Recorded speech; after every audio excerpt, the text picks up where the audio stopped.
German కాన్సులేట్కి ఒక లేఖ కూడా రాయడం జరిగింది. ఇలాంటి ఈ ఘటనపై కూడా ఇప్పటికే దానికి సంబంధించినటువంటి వారిని అరెస్ట్ చేశాం, మిగతా వారిని కూడా పట్టుకుంటామని కూడా చెప్పడం జరిగింది. రైట్ రాజ్ కుమార్, మీరు చెప్తున్నట్టుగా హైదరాబాద్ విశ్వనగరం, ప్రపంచ దేశాలకు సంబంధించిన చాలామంది సాఫ్ట్వేర్ నిపుణులు ఇక్కడికి వస్తూ ఉంటారు వృత్తిరీత్యా. చాలామంది పర్యాటకులు కూడా వస్తూ ఉంటారు హైదరాబాద్ అందాలని చూడడానికి.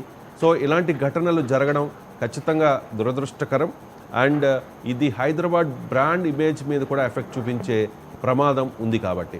అండ్ రీసెంట్గా ఒక ఘటన జరిగింది, చాలా దారుణమైన ఘటన. అది నాగర్ కర్నూలు జిల్లాలో ఒక మహిళ, అంటే దైవ దర్శనానికి వచ్చిన ఒక మహిళ మీద 8 మంది యువకులు రాత్రంతా కూడా సామూహిక అత్యాచారం చేశారు. వాటర్ అడిగితే మూత్రం పోసారట నోట్లో. అంటే ఇది వస్తున్న సమాచారం మనకి. సో పోలీసులు అయితే చాలా సీరియస్గా తీసుకున్నారు. అసలు ఎందుకు ఈ మధ్య క్రైమ్ అనేది ఈ తరహా ఘటనలు పెరిగిపోతూ ఉన్నాయి? సో అంత పైశాచికంగా ఆ బంధువుని చెట్టు కట్టేసి తనని నిర్మానుష్య ప్రదేశంలోకి తీసుకెళ్ళిపోయి దైవ దర్శనానికి వచ్చిన మహిళను 8 మంది యువకులు, అంటే ఆల్రెడీ ఒక 5గురు అక్కడ ఉన్నారు, వాళ్ళ మీద కూడా పోలీసులు చెప్తూ ఉన్నారు. వాళ్ళ మీద కూడా ఎవరైనా యువకులు ఆ దేవాలయానికి వస్తే వాళ్ళను బెదిరించి వాళ్ళ దగ్గర ఉన్న డబ్బులు తీసుకుని, లేకపోతే ఇంకా ఏమేమి జరిగి ఉండొచ్చు, ఇంట్రాగేషన్లో ఇప్పటి వరకు జరిగిన ఘటనలు బయటకు వచ్చే అవకాశం ఉంది.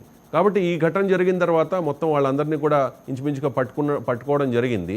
సో బాధిత మహిళ అయితే చాలా ఆవేదన వ్యక్తం చేస్తోంది. వాటర్ అడిగితే నోట్లో మూత్రం పోశారు, చాలా ఇబ్బంది పెట్టారు, రాత్రంతా యాతన పెట్టారు అని చెప్పి. సో ఐజీ అయితే చాలా సీరియస్గా తీసుకున్నారు, పోలీసులు చాలా సీరియస్గా తీసుకున్న పరిస్థితి కనిపిస్తోంది. ఇప్పటికే హోమ్ మినిస్టర్ అయితే ఈ కేసుకు సంబంధించి అప్డేట్ని ఎప్పటికప్పుడు తెలుసుకుంటూ ఉన్న పరిస్థితి.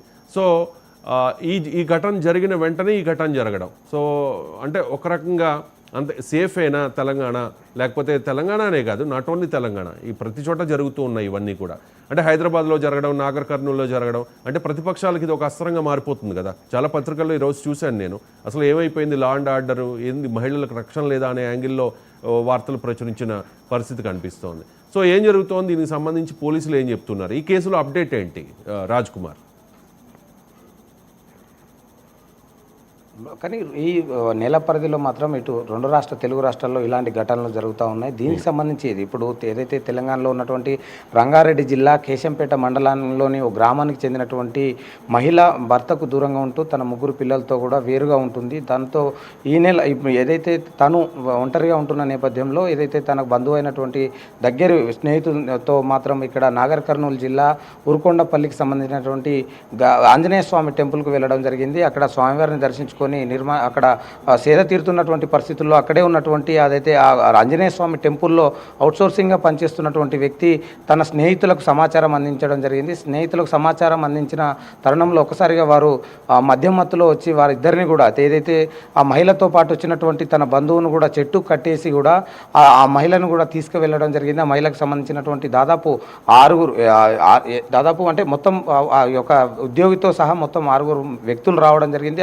వచ్చి మహిళపై అత్యాచారం చేయడం జరిగింది. అత్యాచారం చేసి కూడా అత్యంత క్రూరంగా బిహేవ్ చేసినట్టు కూడా తెలుస్తూ ఉంది. ఎందుకంటే తను సంబంధించినటువంటి కనీసం ఏదైతే వారు ఈ ఘటనపై ఇప్పటికే తెలుగు రాష్ట్రాల్లో కూడా ఒక్కసారిగా కూడా దీని చర్చ జరుగుతూ ఉంది. ఎందుకంటే ఒక మహిళపై ఇంతమంది అత్యాచారం చేయడం, అత్యాచారం చేసిన అనంతరం అందరం మధ్యమత్తులో ఉండడం, వీరందరికీ ఒకే గ్రామానికి చెందినటువంటి వారుగా గుర్తించడం జరిగింది. వీరందరినీ కూడా అంటే అలా గుడిలో పనిచేస్తున్నటువంటి వ్యక్తి సమాచారం ఇస్తేనే అక్కడికి వచ్చి అతనికి సంబంధించినటువంటి 2 వ్యక్తుల్లో ఉన్నటువంటి ఆ మహిళతో పాటు ఉన్న వ్యక్తిని చెట్టు కట్టేసి మహిళను నిర్మానుష్య ప్రాంతానికి తీసుకెళ్లి దాదాపు రాత్రంతా కూడా చాలా నరకం చూపెట్టారని కూడా చెప్తా ఉంది. తన మహిళ మాత్రం చాలా ఆవేదన వ్యక్తం చేస్తూ ఉంది.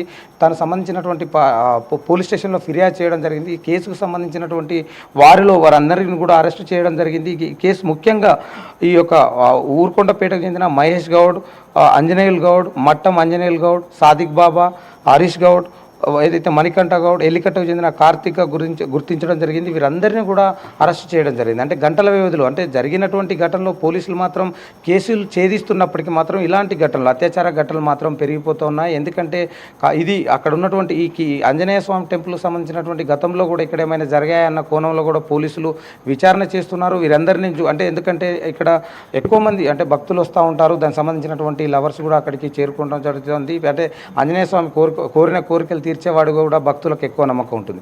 అలాంటి వారిని వీరందరూ కూడా అక్కడికి రావడం, వీరిని అలా అంటే ఒంటరిగా ఉన్న వారిని సమాచారం సేకరించడం, వారందరినీ అక్కడి నుంచి తీసుకెళ్ళి ఇలాంటి ఘటనలు మరేమైనా ఇంకా డబ్బులు వసూలు చేశారనే ఆరోపణలు కూడా ఉన్నాయి. వారి యొక్క నగలు తీసుకునే అవకాశం ఉందని కూడా చెప్తా ఉన్నారు. వీటన్నిటికి సంబంధించి మాత్రం నాగర్ కర్నూల్ పోలీస్ స్టేషన్ సంబంధించి జిల్లాలో మొత్తానికి కేసు మాత్రం ఛేదించడం జరిగింది. వీరందరినీ అరెస్ట్ చేసి మెజిస్ట్రేట్ ముందు హాజరుపరచడం జరిగింది. ఈ ఘటనపై కూడా ఇప్పటికే ప్రతిపక్షాలు తీవ్రమైన అంటే రాష్ట్రంలో శాంతి భద్రతలు లేవా అన్నట్టు కూడా మాట్లాడడం జరిగింది. ఎందుకంటే ఒక మహిళపై ఇంతమంది అత్యాచారం చేస్తున్నారు, కనీసం అక్కడ సీసీ కెమెరాలు కానీ దానికి సంబంధించినటువంటి నిఘా వైఫల్యం వల్లనే ఇదంతా జరుగుతూ ఉందని కూడా ప్రతిపక్షాలు ఆరోపిస్తున్న నేపథ్యంలో మాత్రం ఇలాంటి ఘటనలు మాత్రం పునరావృతం అయితేనే ఉన్నాయి.